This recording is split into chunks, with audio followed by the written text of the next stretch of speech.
Hotel soulful, haunted hotel in Rajasthan.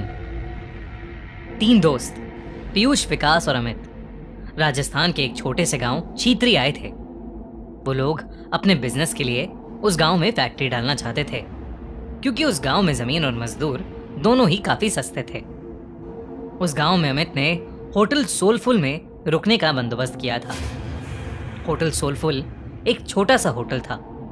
कोई आलिशान पत्थर नहीं थे उसमें, बस ईंट से बनी सफेद रंग की एक मंजिला इमारत और नीचे खाने का एक वेज रेस्टोरेंट, जिसमें भी टेबल और दरवाजों पर धूल लगी हुई थी, जैसे वहां का चूल्हा हफ्तों से जला ही नहीं था। जैसे ही वो लोग होटल पहुंचे तो उन्होंने देखा कि वहां कोई स्टाफ ही नहीं था।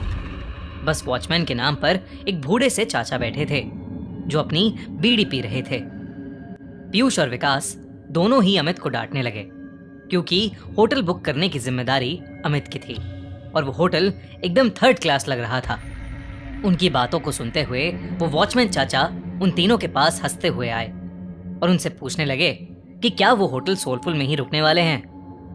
उन तीनों ने सर हिलाकर हाँ कहा और चाचा जोर से हंस पड़े। हंसते हंसते ही फिर उन्होंने चलना शुरू किया और कुछ गुनगुनाते हुए वहां से चले गए।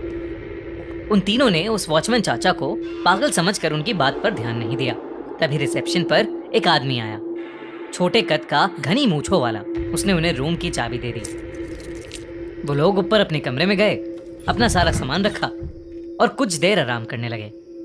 पीयूष को अचानक प्यास लगने लगी और रूम में पानी नहीं था। पीयूष पानी लेने के लिए जैसे ही रूम के बाहर निकला, उसे पायल की एक झंकार सुनाई दी। ऐसी आवाज जैसे कोई पायल पहने भाग रहा हो। पीयूष घबरा गया। उसको ये बात बेहद अजीब लगी, क्योंकि उस होटल में कोई और नजर नहीं आ रहा था। अब उसके फ्लोर के कॉरिडोर के एंड से पायल की आवाज के साथ साथ एक जवान लड़की की हंसने की आवाज भी आने लगी। पीयूष उस आवाज के पीछे जाने लगा कि तभी उसके कंधे पर किसी ने हाथ रखा और पीयूष चीख पड़ा। पीछे रिसेप्शनिस्ट पानी लेकर खड़ा था। पीयूष ने अपनी बौखलाहट में उस रिसेप्शनिस्ट को डांटा और पानी लेकर वापस अपने रूम में चला गया। देर रात विकास रूम के बाहर होटल की बालकनी में खड़ा अपनी गर्लफ्रेंड से बात कर रहा था। उस बालकनी से हाईवे का लंबा रास्ता साफ दिखाई देता था। अचानक उस रास्ते पर एक एक्सीडेंट होता हुआ दिखा। विकास चौंक गया। वो नीचे दौड़ लगाने के लिए जैसे ही मुड़ा तो उसके पीछे सफेद कुर्ते में एक बूढ़ा आदमी खड़ा था।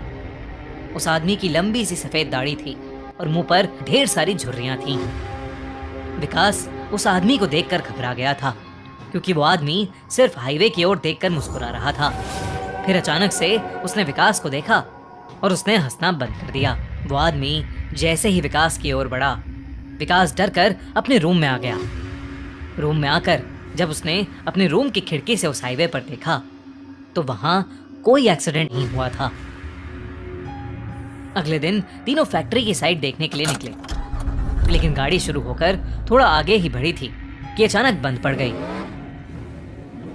दोस्तों, खूनी मंडे की थ्रिलिंग स्टोरीज के साथ साथ एंजॉय करो साउथ अफ्रीका की thrilling T20 cricket league SA20, जो आप जियो सिनेमा पर देख सकते हो एकदम free. Faf du Plessis, Buttler, ब्लर, क्लासन, स्टोइनिस जैसे बिग हिटर्स इस लीग में खेल रहे हैं और अब इस लीग के क्वालिफायर्स और फाइनल होने वाले हैं। तो जल्दी से ट्यून इन करो जियो सिनेमा और देखो SA20 लीग। लिंक डिस्क्रिप्शन और पिन कमेंट में। साइड जाने के लिए कोई बस या सवारी भी नहीं थी, तो उन तीनों ने रिसेप्शनिस्ट के कहने पर शहर से एक मैकेनिक को बुलाया। 3 घंटे बाद जब मैकेनिक आया तो उसने थोड़ी देर तक गाड़ी को देखने के बाद कहा कि गाड़ी को वर्कअप ले जाना होगा। वो तीनों मैकेनिक के साथ ही टो करने वाली गाड़ी में चले गए और साइड पर उतर गए। साइड देखते देखते शाम हो गई थी। उनको मैकेनिक का कॉल आया कि उनकी गाड़ी पूरी तरह से बिगड़ चुकी है और वो कब तक बनेगी कहाँ नहीं जा सकता। अब उन्होंने वापस जाने के लिए एक ट्रक वाले से बात की और उस ट्रक वाले को होटल पर खाना खिलाने का लालच दिया। लेकिन जब उन्होंने उस ट्रक वाले के सामने होटल सोलफुल नाम लिया, तब वो ट्रक वाला बेहद घबरा गया।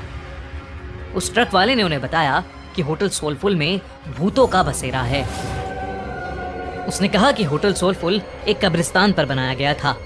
एक नहीं बल्कि 100 से भी ज्यादा भूत वहां रहते हैं और इसलिए वहां कोई भी नहीं जाता। पीयूष और विकास के साथ हुए हादसों ने उन्हें सोचने पर मजबूर तो किया, पर अमित भूत प्रेत और सुपर नेचुरल चीजों में नहीं मानता था। उसने ये बात रफा दफा कर दी और ट्रक ड्राइवर से कहा कि वो उन्हें होटल से थोड़ा दूर ही उतार दे। बहुत मनाने के बाद वो ट्रक वाला मान गया और वो तीनों जैसे तैसे होटल पहुंचे। देर रात हो चुकी थी और तीनों कमरे में आराम कर रहे थे। अमित भी लेटे लेटे अपने फोन से खींची फोटोज देख रहा था, लेकिन अचानक वो उठकर बैठ गया। ऐसा लग रहा था जैसे उसके होश ही उड़ गए हों। उसकी तस्वीरों में उनके ही कमरे में कई सारे बच्चे दिखाई दे रहे थे। वो बच्चे शायद जो उस होटल में बसे भूत थे। अमित के हाथ पांव ठंडे पड़ गए। उसने पीयूष और विकास को जब फोटोज के बारे में बताया तो वो तीनों बहुत घबरा गए। वो उस होटल के रिसेप्शनिस्ट को ढूंढते हुए नीचे आए, लेकिन रिसेप्शनिस्ट का नामो निशान ही नहीं था। वहां उन्हें वो बूढ़े चाचा बैठे हुए मिले। उन्होंने ये सब उन बूढ़े चाचा को बताया तो उस बूढ़े चाचा ने हंसते हुए कहा कि जब वो होटल के अंदर आए थे तो 4 आत्माएं तो उनकी गाड़ी के ऊपर ही बैठी हुई थीं। उन्होंने बताया कि होटल फुल में पिछले 18 सालों से भूतों का साया था। जब से यह होटल बना था तब से यहाँ के भूत होटल में आने वाले लोगों को जिंदा वापस नहीं जाने देते। किसी के एक्सीडेंट्स करवा देते हैं तो किसी को आत्महत्या करने पर मजबूर कर देते हैं। फिर होटल की बालकनी की ओर इशारा करके उन्होंने बताया कि वहां देखो, वो सफेद कुर्ते में एक बूढ़ा आदमी खड़ा है। उस आदमी ने यहाँ होटल बनाने से मना किया था क्योंकि यह जगह कब्रिस्तान की थी, लेकिन कुछ महीनों बाद होटल के सामने वाली रोड पर उसकी एक्सीडेंट से मौत हो गई।